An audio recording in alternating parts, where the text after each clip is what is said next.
अस्सलामुअलैकुम, कैसे हैं आप सब। तो वेलकम है आपका शहजाद एकेडमी में।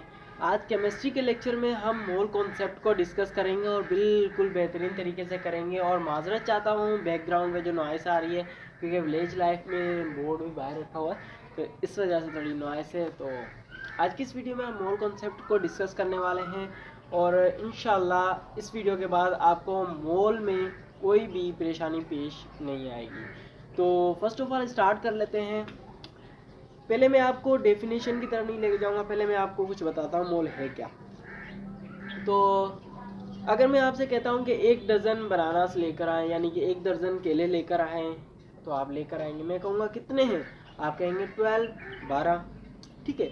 लेकिन अगर मैं कहता हूँ 1 kg शुगर लेकर आए और उसे काउंट करें, तो आप कहेंगे कि इसे काउंट करना मुश्किल है, ठीक है। लेकिन आप फिर भी काउंट कर सकते हैं, उसे 1 kg शुगर को काउंट कर सकते हैं। लेकिन अगर मैं कहूँ कि एक रॉड है, उसमें नंबर ऑफ एटम्स फाइंड करें, यहाँ एक वाटर का गिलास है, उसमें आप नंबर ऑफ मॉलिक्यूल्स फाइंड करें, या कोई सब्सटेंस है, मैं कहूँ इसमें पार्टिकल फाइंड करें, तो वो आपके लिए मुश्किल हो जाएगा।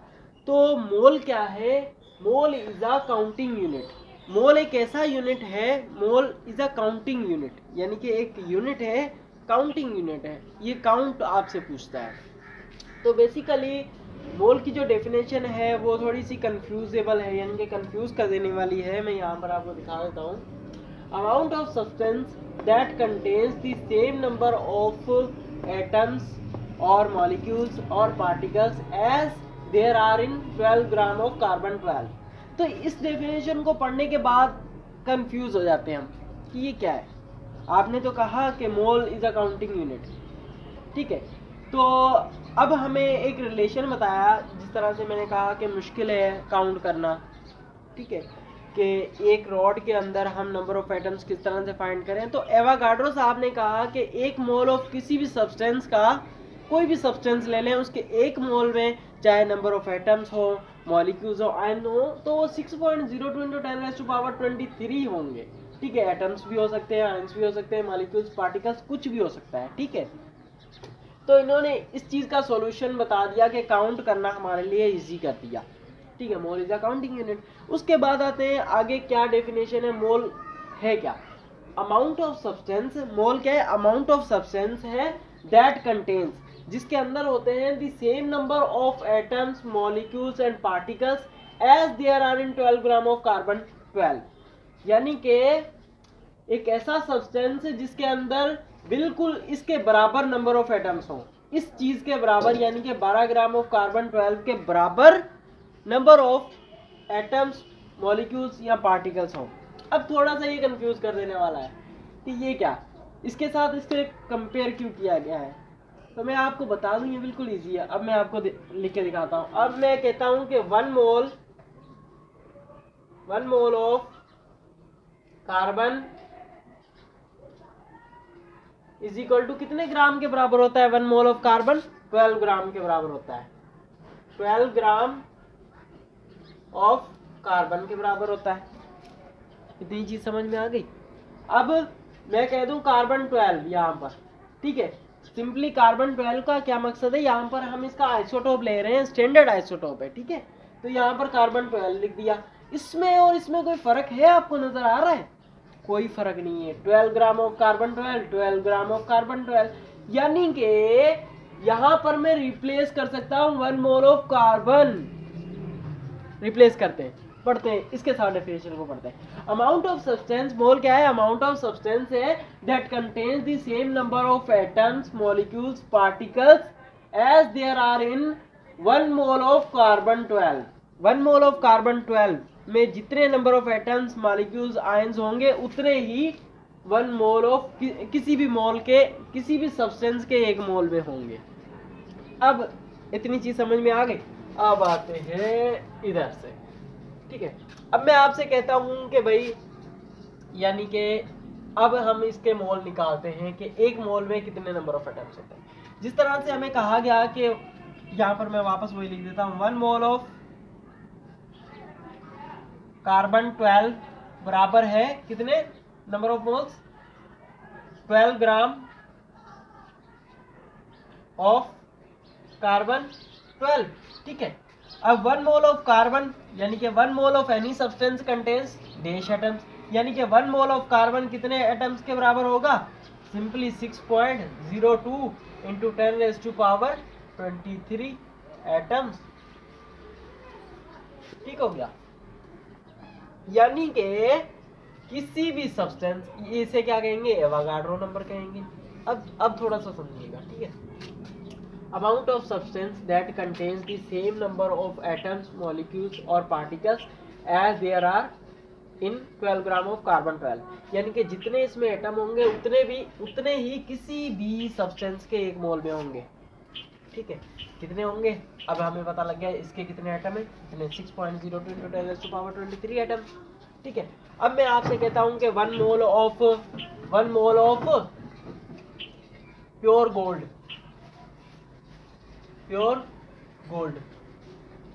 अब यहाँ पर अमाउंट ऑफ सब्सटेंस क्या है? गोल्ड है, और कितने एटम्स होंगे उसके अंदर? 6.02 इंटू 10⁻23 एटम्स। अगर मैं कहता हूँ 1 मोल ऑफ वाटर, तो आप क्या कहेंगे कि 6.02 इंटू 10⁻23 मॉलिक्यूल्स। ठीक है, यानी कि अब हमें समझ में आ गया कि जस्ट इसने कंपेयर किया है, इसने कहा है कि किसी भी सब्सटेंस का 1 मोल है, कोई भी सब्सटेंस हो सकता है, कि आयरन भी हो सकता है, हाइड्रोजन गैस भी हो सकती है, लिक्विड भी हो सकता है, कुछ भी हो सकता है। उसका अगर हम 1 मोल लेंगे तो उसमें नंबर ऑफ एटम्स इसके बराबर होंगे। इसके बराबर कितने? 6.02 इंटू 10⁻23 है। Simple concept. अब मैं आपको थोड़ा सा कॉन्सेप्ट क्लियर करता हूँ। ठीक है, अब थोड़ा सा कॉन्सेप्ट क्लियर करते हैं हम, ताकि थोड़ा सा और इजी हो जाए आपके लिए समझना। अब हम ले लेते हैं 1 mole of H water, 1 mole of water लिख देता हूं मैं। ठीक है, 1 मोल ऑफ वाटर में कितने होंगे? एवोगाड्रो के हिसाब से 6.02 इंटू 10⁻23 मॉलिक्यूल्स। ठीक हो गया। अब मैं लिख देता हूं यहां पर 1 मोल ऑफ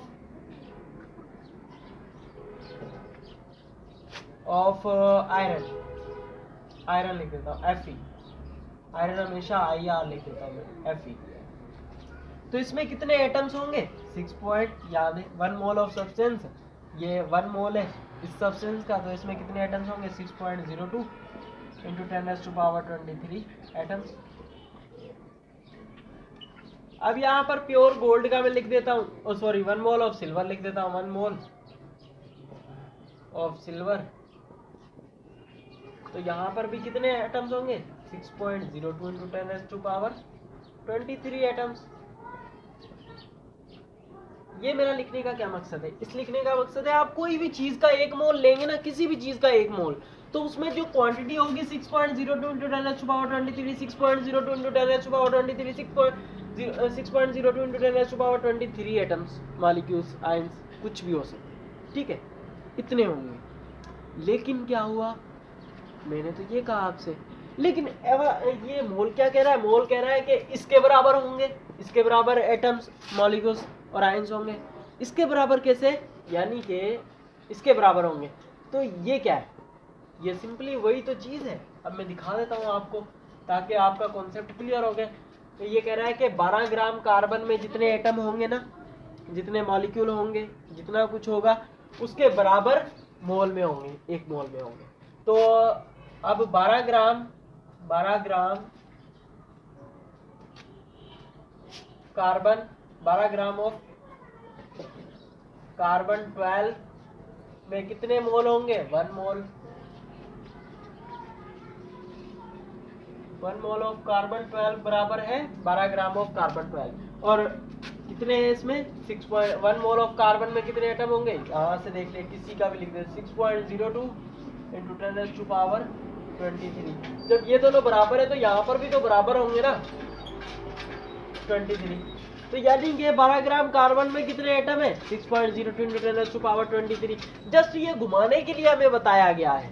यहाँ पर आप 1 मोल ऑफ कार्बन 12 भी लिख सकते हैं। 1 मोल ऑफ कार्बन 12 में हर किसी को पता है इतने एटम्स हैं, 6.02 × 10⁻23, यानी कि एवोगाड्रो नंबर के बराबर। अब मैं आपका कॉन्सेप्ट क्लियर करता हूँ। ये चीज़ हमें समझ में आ गई कि किसी भी चीज़ का 1 मोल लेंगे तो उसमें इतने होंगे।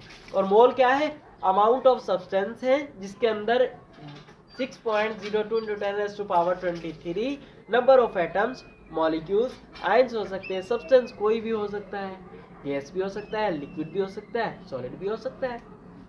उसके बाद एक चीज़ और क्लियर कर दूं मैं आपके लिए, जस्ट फास्ट मूविंग। हाँ, यहाँ पर मास बराबर नहीं होगा, काफी बार कंफ्यूज हो जाते हैं। अब मैं दिखा देता हूँ आपको। मैंने कहा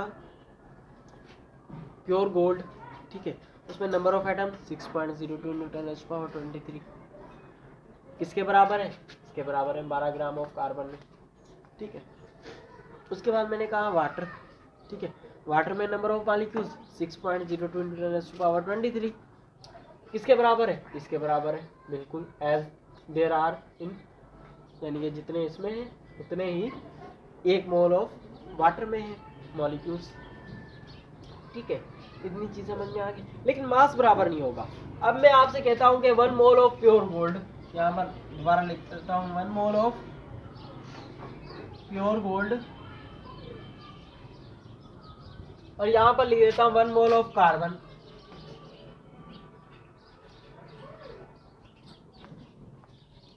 1 मोल ऑफ कार्बन, ठीक है। अब इसका तो हमें पता है, इसमें 12 ग्राम है, 12 ग्राम है। क्या इसमें भी 12 ग्राम होंगे? ये आपने कमेंट सेक्शन में बताना है, ठीक है। अभी बताएं। नहीं भाई, इसमें 12 ग्राम नहीं है, 12 ग्राम नहीं है। क्यों? In both cases the number of atoms, molecules and ions are same, but the mass of both is not equal. मास दोनों का सेम नहीं होगा क्योंकि डिफरेंट एलिमेंट्स हैं, ठीक है, डिफरेंट एलिमेंट्स हैं, उनमें जो एटम्स हैं उनका मास अलग अलग है। तो इस वजह से इन दोनों का मास कभी भी एक जैसा नहीं होगा। लेकिन अगर मैं कहूँगा इसके number of balls, number of क्या उसका नाम है, नंबर ऑफ एटम्स, तो 6.02 × 10⁻23, ये काउंटिंग है जस्ट। इसमें भी 6.02 × 10⁻23 एटम्स होंगे। जस्ट ये सिंपल सा एक कॉन्सेप्ट था। अगर कहें तो ओवरव्यू कर देता हूँ एक छोटा सा, तो ओवरव्यू करते हैं थोड़ा सा ताकि और ज़्यादा समझ में आ जाए। इस डेफिनेशन के हिसाब से ओवरव्यू कर देता हूँ ताकि आप समझ में आ जाए। 1 मोल क्या है? अगर अमाउंट ऑफ सब्सटेंस, मोल क्या है? Amount of substance that contain the same number of atoms, molecules and particles as there are in 12 gram of carbon atom. यानी कि मोल एक ऐसा सब्सटेंस है, ठीक है, किसी भी सब्सटेंस का अगर 1 मोल लेता हूँ तो जितने एटम्स इसमें होंगे उतने ही 1 मोल में होंगे। यानी कि 1 मोल ऑफ कार्बन, 1 मोल बराबर है 12 gram carbon. Just wait 1 minute, थोड़ा लिखा है। अगर मैं 1 मोल ऑफ वाटर ले लिया तो इस डेफिनेशन के हिसाब से बराबर है 12 ग्राम ऑफ कार्बन। एटम में जितने एटम्स हैं, atoms in 12 gram of carbon 12, यहाँ पर बराबर लिख दिया। अब मैंने यहाँ पर लिख दिया 1 मोल ऑफ आयरन Fe। इसमें भी क्या होंगे? एटम जो होंगे, atoms in 12 gram of carbon 12, ये मैं बाद में निकालता हूँ। यानी कि अगर किसी भी चीज़ का अगर 1 मोल आप ले रहे हैं तो उसमें इतने एटम, जितने इसमें एटम होंगे उतने ही इसमें होंगे। तो इसमें कितने एटम है? जाहिर सी बात है 6.02 × 10⁻23। तो यहाँ पर भी कह रहा है 1 मोल ऑफ, यहाँ पर मैंने सब्सटेंस क्या ले लिया, इसकी जगह Fe रख दिया। अब बोल रहा है इसमें इतने एटम्स होंगे जितने इसके अंदर होंगे, तो इसके अंदर कितने एटम है 6.02 तो 1 मोल ऑफ 6.02 × 10⁻23। उम्मीद करता हूँ ये वीडियो आज आपकी समझ में आ गई होगी।